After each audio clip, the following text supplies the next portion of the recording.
that's not good. All right, let's rip that primer bulb out for now.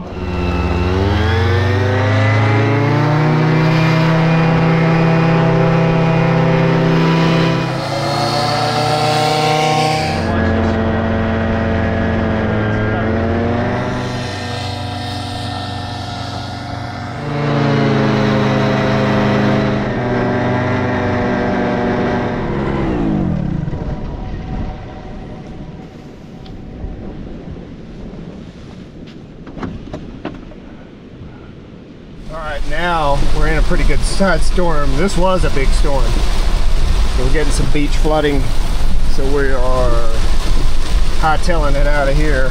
Look at all that. I don't have to worry about everything getting wet. It fits perfectly inside my CRV. Put the wheels on. We got the wheels in there. Bag. This is everything without the pack rest. Gates are closed on the carabiners, so that's good. Let's see what we can do.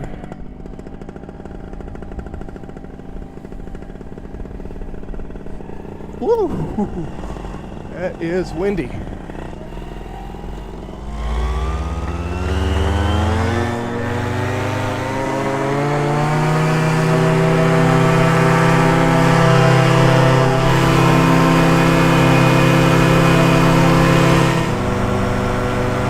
I don't want to wake people up on the state park that are in tents, so I'm going to turn around and go back this way for a little bit.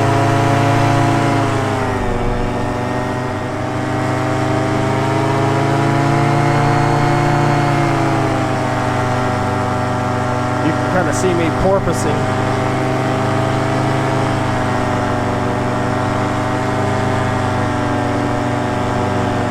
And I'm trying not to stay up over the dune because we're having some rotor come off of those dunes just because of the angle of the wind into it. There's a drone.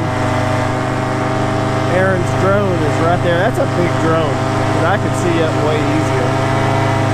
I keep thinking it's a larger aircraft that's further out. I'm trying to think of a way to kind of build the paddles into the frame so they won't be right above the gas tank because it's hard to get the gas cap off. And so they'll already be built in. And I am just barely putting along. You look at my shadow. Look at that. I'm trying to get down here in the dunes so you can see it. Just barely moving.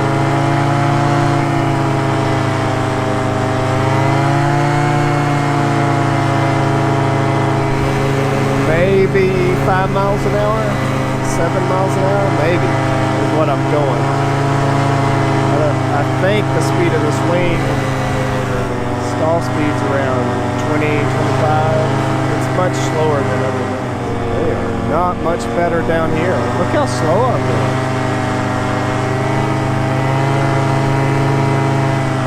I mean, that's pretty dang slow. Easy to do foot drags. It is slow down here.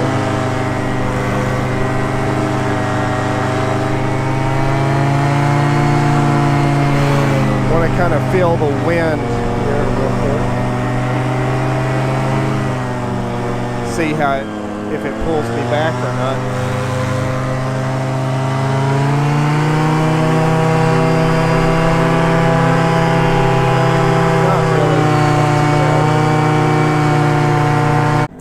See there, at least I can see that the brakes are on top. Such small risers like that really make it difficult because they can twist up easy without you seeing it. All right, where am I running? I'm gonna run towards that bench and try to sidestep it. Let's just see what the wing does if it gets up over our head.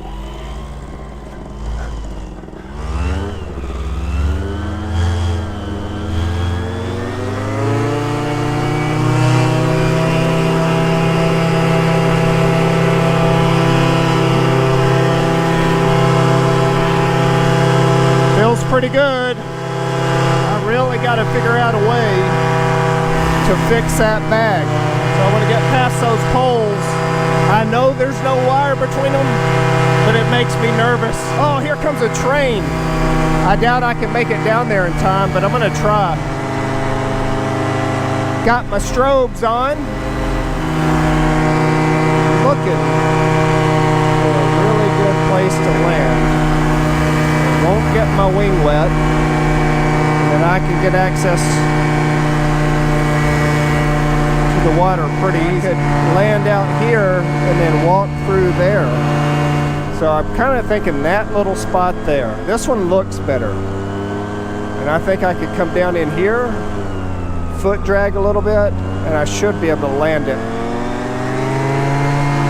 It's kind of uphill. I'm almost wondering if I can't just drop my gear. I think we're totally unhooked now. What we'll do is go approach it. So if we're not unhooked and it throws us off balance, we're already set up for a landing. Let's make sure it's free. We're about to go bombs away here. Oh no, we're not, because it's still hooked. All right, now we're unhooked. Now let's see if we can go bombs away.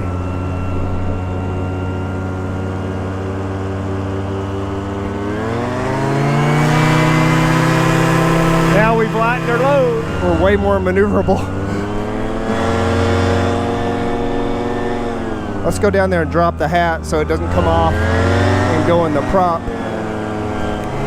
That thing does not climb out. The reason I was using my feet is I didn't want to drop it and have it go back in the propeller. How close did I get my hat? Oh, dang. Pretty dang close. What, within 5-6 feet? I think sunrise is at 6:40, so we're probably at what, 6:45, 6:50, somewhere right around there. This would be easy to land on, but the Oasis River, where I want to go, is over there, and there's a place that gets too narrow, or at least under the current tides it does. Now all of this is tidal, so that I could just be here at low tide. Let's go down the railroad. Woo, that scared me. Thought my engine died for a sec.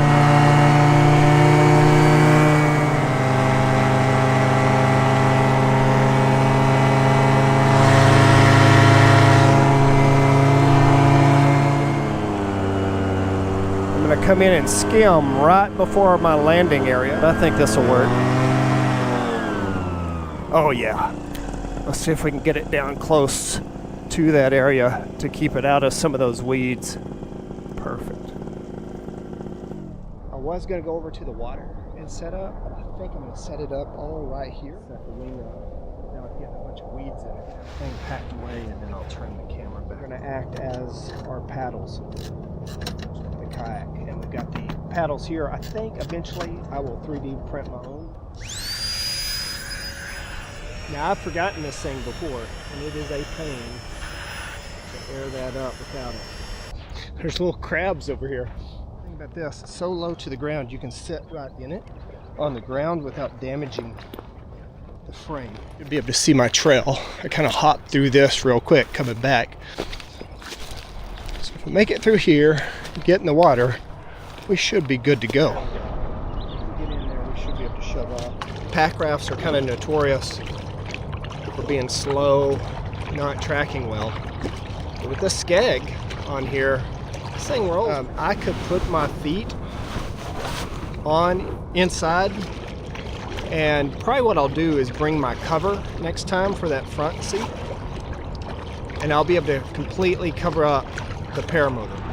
Look, it's got all that stuff hanging from it. It's something. I hope that's not a power line. That's fine if the top one is, but I hope that bottom one, it goes to those power poles. I don't know what that tag is for. Looks like the engine has been stripped. Strange. Unless it's stolen or something and they just gave it hell and broke it and just left it. That could be the case. I'm just gonna get out here and wait up, and I'll just take stuff out. Put the pack raft in. When I leave it in storage, I leave it unpacked and unfurled. I only pack it down the night before I'm gonna go, so that way it'll have a longer lifespan. That will. close. But we'll cut those off. We got this thing warmed up. I got to throw the toolkit back in it. We got the pack raft back here.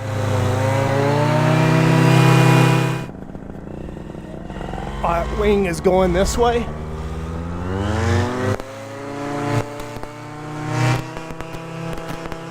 Want to get past those trees. Let's make a quick turn down the field before we do anything else, just to gain some altitude. Launch. Now let's go back this way.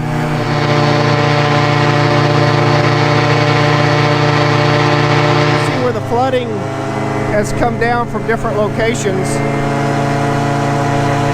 We had all that rain in the hill country.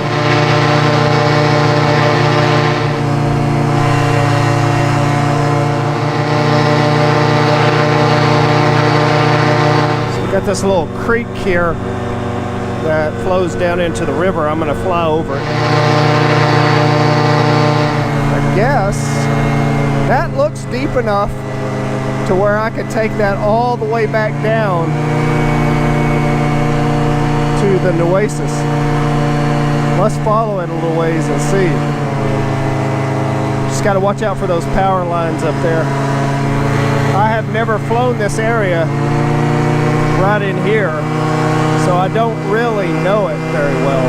So I've got to be extra special careful of power lines like those over there.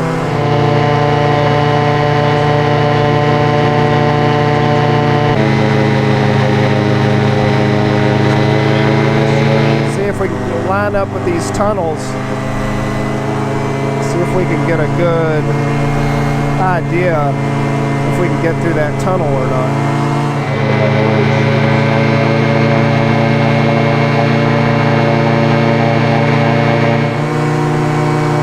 I don't even see a fence over there.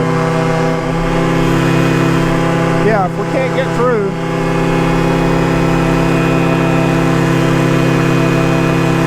we'll just walk over the road. Yeah, this is a really good camping spot. Lots of good places that you could get to,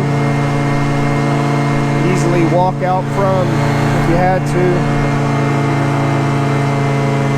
I'll have to hike through a bunch of tall grass. Good places to build fire safely without burning everything down. A lot of cattle bones. Got some dead cows. Probably bring them down here and let the coyotes eat them after they die.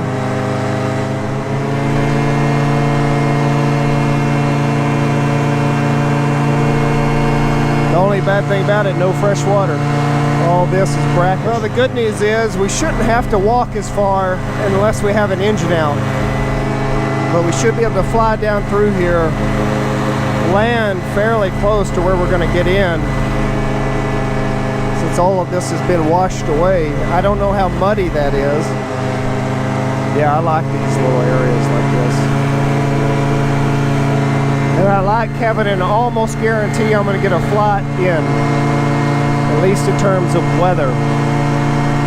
Being able to fly here, and if this goes bad, 40 minutes away I can hit the beach. Love that idea. Love having a backup. So we got Retama, Mesquite,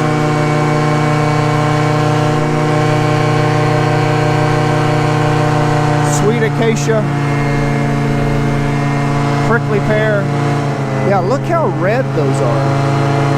Those are like a different red, I guess, because of all the water they've had. They are really kind of pinkish. Oh, there's a deer.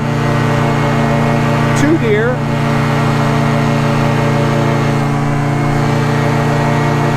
They're like, what the heck is that? 3 deer.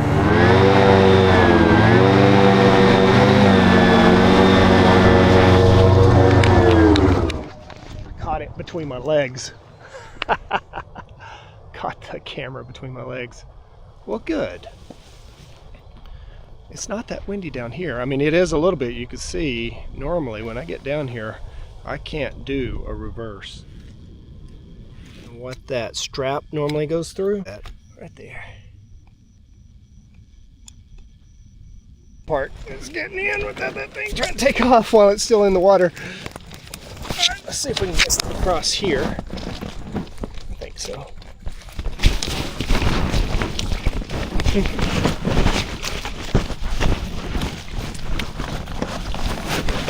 I don't really need to sit down in it for now. I just got to catch it if it falls in. Just got it balanced up there. Like I said, hopefully, and I may have to get low in this thing to get through that tunnel. Culvert to the left and a culvert to the right. I think what I'm going to do is take the one to the left. It looks lower, but I think we'll have more water. And this thing will not handle barnacles. So, ooh, I can see those suckers. All right, so I'm going to do this with my hands, I think, so that I can get through here without that touching. Hopefully it doesn't touch the bottom. Barnacles, those are super duper sharp.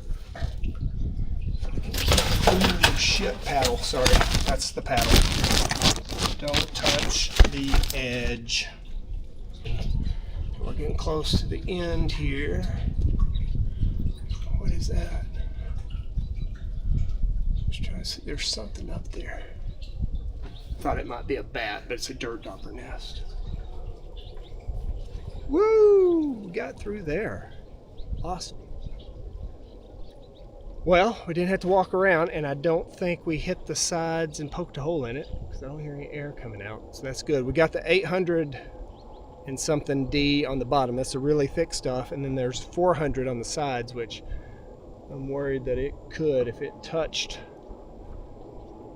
those barnacles, that could really do some damage. Okay, all right, let's go around. Let's look at some of the plants.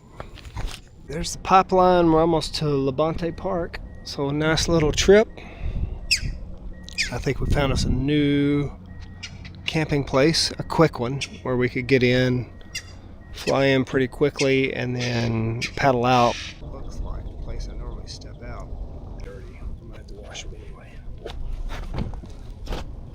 All right, don't float away on me, pack raft. Let's go down and get the car.